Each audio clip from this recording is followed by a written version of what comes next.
Hi, I'm Scotland Hazley, President of Animal Rescue Corps.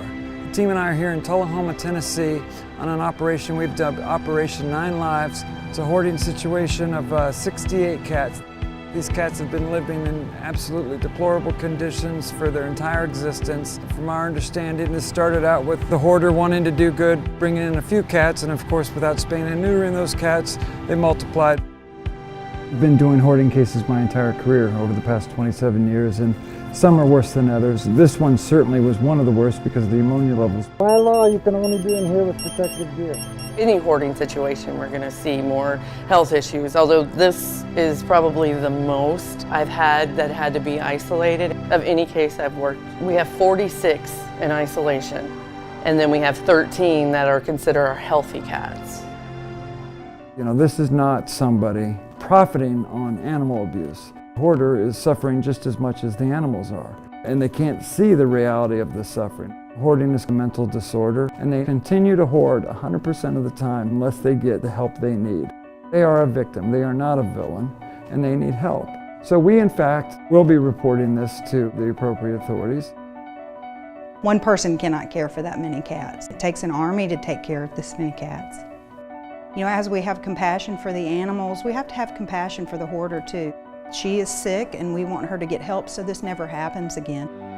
They deserve a life better than that, and Animal Rescue Corps is here to give it to them.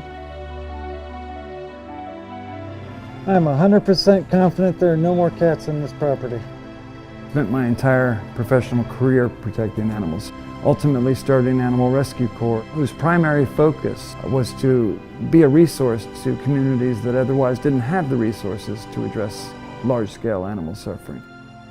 Since we've been building this army of compassion soldiers. All right, folks, let's go save some lives. A lot of the communities we work with have never had animal cruelty cases, or certainly large-scale animal cruelty cases, so they may not be as familiar with how to use the law as a tool to end animal suffering. So we help provide that piece so that they can be successful in prosecuting those cases. I'm often asked how I can do this. I see the absolute worst humanity has to offer, but I also see the very best in our volunteers. When ARC calls and there is a need, we put our lives on hold. It doesn't matter how long it takes. This cause is so special. I want to be available when they call. These animals don't have time to waste. They need help when they need help. If we can get in there and save them, they can't wait another day. I just keep coming back because I see that there's a need for it. Seeing the animals after a couple of days, they're learning to trust people again, and actually just becoming themselves. It's one of the best privileges in the world. I wouldn't change it for anything. This work is only possible because, yet again, you, our contributors, supporters, donors, stand with us. Once we get all these cats into our emergency shelter and get a thorough medical exam done on them, we're going to uncover tremendous medical conditions. And it's going to be expensive. And that's where you come in, our contributors, our supporters, you who believe in our work and stand with us as we shut down these large-scale cases of animal cruelty. And I'm asking you to stand with us on Operation 9 Lives and give to this rescue operation as generously as you possibly can. Thank you.